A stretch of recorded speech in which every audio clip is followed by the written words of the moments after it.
कहानी की शुरुआत में हम देखते हैं कि दूसरे वर्ल्ड वॉर के आखिरी दिनों की बात है। चारों तरफ सिर्फ तबाही, धुआं, टूटे हुए टैंक और हज़ारों सैनिकों की मौत दिखाई दे रही थी। इसी युद्ध के बीच सोवियत आर्मी के सैनिकों में एक अजीब डर फैल चुका था। सभी लोग एक रहस्यमय जर्मन टैंक की बातें कर रहे थे, जिसे द वाइट टाइगर के नाम से जाना जाता था। कहा जाता था यह टैंक अचानक कहीं से भी आ जाता है और सोवियत टैंक को कुछ ही सेकंड में डिस्ट्रॉय कर देता है और फिर बिना कोई निशान छोड़े गायब हो जाता है। किसी ने उसे साफ तरीके से देखा नहीं था, लेकिन जो भी उसके सामने गया वह वापस जिंदा नहीं लौटा। कई सैनिकों को लगता था कि यह कोई नॉर्मल टैंक नहीं बल्कि एक भूतिया मशीन है जिसे युद्ध ने खुद जन्म दिया है। आगे हम कहानी में एक सोवियत टैंक को देखते हैं जो कि पूरी तरह जल चुका होता है। वहाँ सिर्फ जले हुए लोहे और मरे हुए सैनिकों की बॉडीज बची होती हैं। लेकिन तभी सैनिकों को टैंक के आगे की सीट पर एक आदमी जिंदा मिलता है। उसका शरीर पूरी तरह जल चुका था और चेहरा भी पहचान में नहीं आ रहा था, लेकिन फिर भी वह किसी तरह जिंदा था। उस आदमी का नाम इवान नेदेनोव था। जब डॉक्टर्स उसका इलाज कर रहे होते हैं तो उन्हें भी यह समझ में नहीं आता कि इतनी भयानक हालत में भी वह जिंदा कैसे बच गया। धीरे धीरे उसका इलाज होता है, लेकिन तभी हमें पता चलता है कि उसके साथ कुछ अजीब किस्सा हुआ है, क्योंकि उसकी पुरानी यादें लगभग ख़त्म हो चुकी थी। उसे अपने परिवार या पुराने जीवन की ज़्यादा बातें याद नहीं थी, लेकिन उसके अंदर एक अजीब सी शांति थी और सबसे अजीब बात यह थी कि वह टैंक से बात कर सकता था। उसे लगता था कि टैंक्स भी जिंदा होते हैं और उनसे बातें की जा सकती हैं।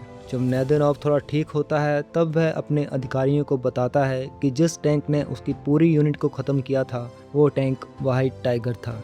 वह दावा करता है कि उसने उस टैंक को देखा है और वह किसी नॉर्मल टैंक की तरह नहीं था, बल्कि उस टैंक की स्पीड बाकी टैंकों के मुकाबले बहुत तेज़ थी और वह टैंक एक झटके में कहीं पर भी मुड़ जाता और एकदम से गायब भी हो जाता था। शुरुआत में लोग उसकी बातों पर भरोसा नहीं करते, लेकिन क्योंकि बैटलफील्ड में लगातार सोवियत टैंक्स रहस्यमय तरीके से डिस्ट्रॉय हो रहे थे, इसलिए आर्मी ऑफिसर्स भी धीरे धीरे वाइट टाइगर की कहानी को सीरियसली लेने लगते हैं और उस टैंक को ढूंढने और डिस्ट्रॉय करने के लिए एक खास आर्मी की यूनिट को भेजते हैं।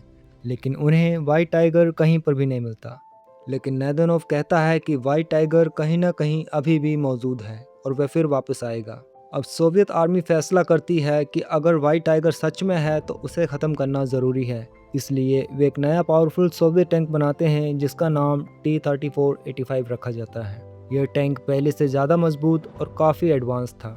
नेदेनोव को उस टैंक का कमांडर बनाया जाता है क्योंकि उसे लगता था कि सिर्फ वही वाइट टाइगर को ढूंढ सकता है। धीरे धीरे नेदेनोव अपनी नई टीम के साथ मिशन पर जाने लगता है, लेकिन उसके साथ हमेशा कुछ अजीब होता था। कई बार उसे पहले से महसूस हो जाता था कि दुश्मन कहाँ पर छिपा हो सकता है। ऐसा लगता था जैसे लड़ाई में घायल होने के बाद उसके अंदर कोई सुपरनैचुरल इंस्टिंक्ट पैदा हो गई हो। एक दिन बैटलफील्ड में सोवियत टैंक्स आगे बढ़ रहे होते हैं, सब कुछ सही चल रहा होता है, तभी अचानक दूर खेतों में से वाइट टाइगर एकदम सामने आ जाता है और हमला करना शुरू कर देता है। उसका रंग बाकी टैंकों के मुकाबले सफ़ेद होता है। वह इतनी तेजी से हमला करता है कि सोवियत टैंक्स कुछ समझ ही नहीं पाते कि क्या हुआ। कुछ ही सेकंड में कई टैंक जलने लगते हैं। वाइट टाइगर बहुत तेजी से अपनी जगह बदलता है और हर बार हमला करके गायब हो जाता है।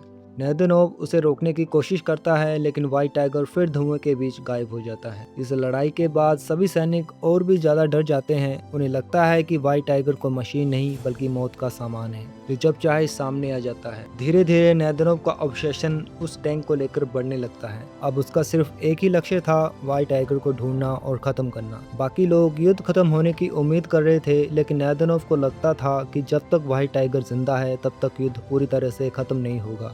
उसकी बातें सुनकर कई लोग उसे पागल समझने लगते हैं, लेकिन उसके अंदर एक अजीब विश्वास था। वह कहता था कि टैंक्स भी डर महसूस करते हैं, उन्हें भी दर्द होता है और वाइट टाइगर बाकी सभी टैंक से अलग है। मूवी के कई सीन्स में हम लोग नेदेनोव को डैमेज्ड टैंक के पास जाकर उन्हें हाथ से छूते हुए देखते हैं, जैसे वह उनसे बातें कर रहा हो और उनकी हालत समझ रहा हो। इसके बाद कई मिशंस में नेदेनोव और उसकी टीम वाइट टाइगर को ढूंढने की कोशिश करते हैं। रास्ते में उन्हें कई उजाड़ पड़े हुए गांव, जली हुई ज़मीन और मरे हुए सैनिक दिखाई देते हैं। दोस्तों, मूवी हमें यहाँ सिर्फ एक्शन ही नहीं दिखाती बल्कि यह भी दिखाती है कि युद्ध इंसानों और मशीनों दोनों को धीरे धीरे ख़त्म कर देता है।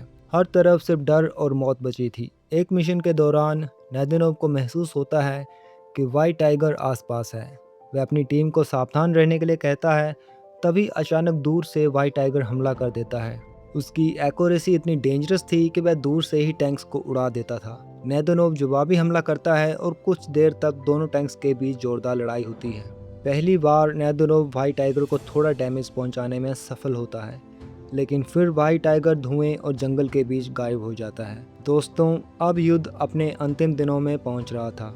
जर्मनी हार रही थी और सोवियत आर्मी लगातार आगे बढ़ रही थी, लेकिन नेदोनोव को जीत से ज़्यादा वाइट टाइगर की चिंता थी।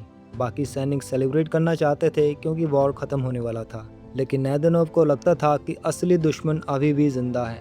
वह बार बार कहता कि वाइट टाइगर फिर वापस आएगा। उसकी बातें सुनकर उसके साथी परेशान हो जाते, लेकिन फिर भी वे उसके साथ रहते हैं। एक दिन नेदोनोव और उसकी टीम को फाइनली वाइट टाइगर के होने की खबर मिलती है।